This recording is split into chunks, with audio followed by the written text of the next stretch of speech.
लगाया जाएगा। जब तक ड्रग स्मगलर्स की 100% प्रॉपर्टी जब्त करने के लिए कानून नहीं बनेगा, उनको आजीवन कारावास फांसी देने के लिए नहीं बनेगा, तब तक मणिपुर शांत नहीं होगा। क्योंकि मणिपुर का मेन धंधा है अफीम की खेती। वहां अफीम की खेती चल रही है। वहां पे म्यांमार के रास्ते से वहां पे अवैध हथियार आ रहे हैं।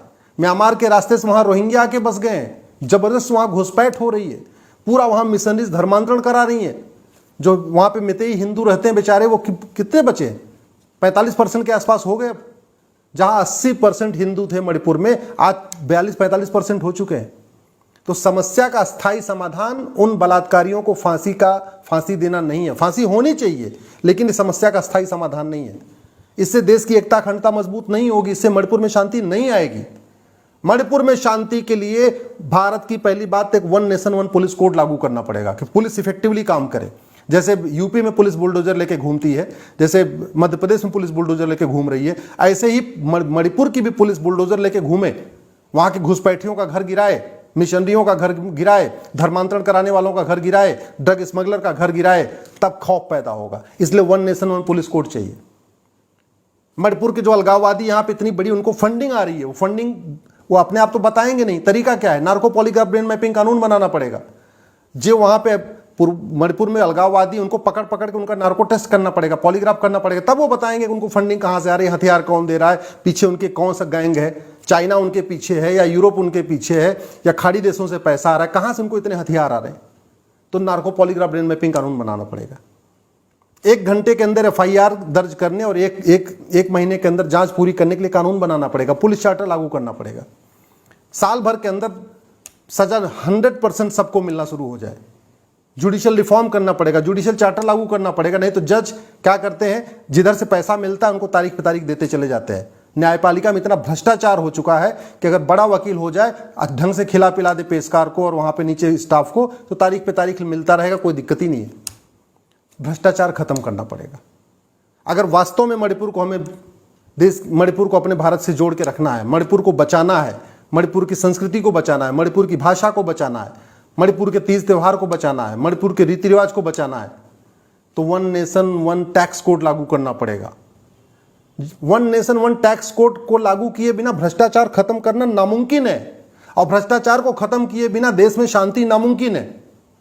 घुसपैठिए घूस दे के आते हैं, चाहे वो बांग्लादेशी घुसपैठिए हो, चाहे रोहिंग्या घुसपैठिए हो, चाहे वो असम में जो घुसपैठिए आ रहे हैं या बंगाल में जो घुसपैठिए आ रहे हैं या चाहे मणिपुर में घुसपैठिए आ रहे हैं। 2000 रुपए बॉर्डर पे देकर अंदर घुस जाते हैं। 2000 रुपए में राशन कार्ड बनवा लेते हैं। 2000 रुपए में ड्राइविंग लाइसेंस, 3000 में ड्राइविंग लाइसेंस बना लेते हैं। 2000-3000 में बर्थ सर्टिफिकेट बना लेते हैं। 10,000 रुपए खर्च करते हैं, पासपोर्ट बनवा लेते हैं। 10 से 20,000 रुपए में 5-5, 6-6 डॉक्यूमेंट बनवा लेते हैं।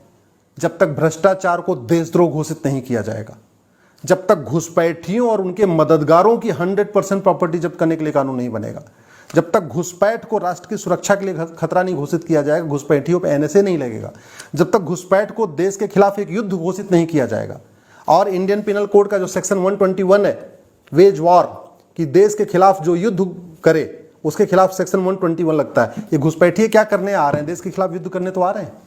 तो ये जो मणिपुर में घुसपैठिए आए हैं, जो बंदूक लेके घूम रहे हैं, इनको ऊपर सेक्शन 121 क्यों नहीं लगा रही सरकार? मैं फिर से बार बार कह रहा हूं, नेता बहुत अच्छी अच्छी बातें करे, बहुत बड़े बड़े भाषण दे, उससे जमीनी हालात नहीं बदलते। चाइना के नेता कभी बहुत बड़ी लंबी लंबी भाषण नहीं देते।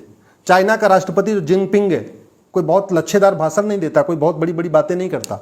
लेकिन चाइना में न घुसपैठ होती है, न धर्मांतरण होता है, न इस तरीके का आगजनी होती है, न इस तरीके का हत्या होती है, न इस तरीके का बलात्कार है, न इस तरीके का वहाँ क्राइम नहीं है। सिंगापुर के जो प्रधानमंत्री हैं वो बहुत बड़ी बड़ी बातें नहीं करते, लेकिन सिंगापुर में देखिए शांति है, समृद्धि है, खुशहाली है, बिजनेस व्यापार बढ़िया चल रहा है। सिंगापुर में घुसपैठ नहीं होती है, सिंगापुर में धर्मांतरण नहीं होता। क्यों? क्योंकि कानून बनाते हैं।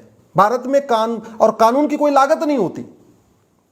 तो चाहे वो मणिपुर की समस्या हो, बंगाल की समस्या हो, केरल की समस्या हो, कश्मीर की समस्या हो, इन समस्याओं का समाधान बातचीत करने, चर्चा करने, टीवी डिबेट करने, संसद में तू मैं करने से नहीं होगा। समाधान है कानून, और जिसकी कोई लागत नहीं होती। इसलिए मैं आप लोगों से निवेदन करता हूं, अपने अपने सांसदों के पास जाइए, 10 लोगों का ग्रुप बना के, 15 लोगों का ग्रुप बना के, 20 लोगों का ग्रुप बना के, और एक ही सवाल पूछिए कि जो समस्या भारत में है वो चीन में क्यों नहीं है, सिंगापुर में क्यों नहीं है, अमेरिका में क्यों नहीं है, जापान में क्यों नहीं है। इतना सवाल पूछिए। अल्टीमेटली कानून सांसदों को बनाना है। ना आपको बनाना है ना मुझे बनाना है, कानून उनको बनाना है और कानून की कोई लागत नहीं होती। अपने अपने सांसद से पूछिए कि हाईवे तो बन रहा है, एक्सप्रेसवे बन रहा है, एयरपोर्ट बन रहा है, सब कुछ बन रहा है, राफेल भी आ गया खरीद के, हम कठोर कानून क्यों नहीं बना रहे हैं?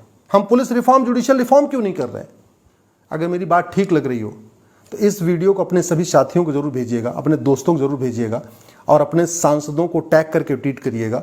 और हो सके तो कम से कम एक दिन 15 लोगों का, 20 लोगों का, 30 लोगों का ग्रुप बना के अपने सांसद के पास जाके इतना पूछिए कि जो समस्या भारत में है, चाहे वो घुसपैठ हो, चाहे धर्मांतरण हो, चाहे जो भी समस्या है, ये सिंगापुर में क्यों नहीं है, चीन में क्यों नहीं है, और अगर कानून जब कोई लागत नहीं होती तो अच्छा कानून क्यों नहीं बन रहा है।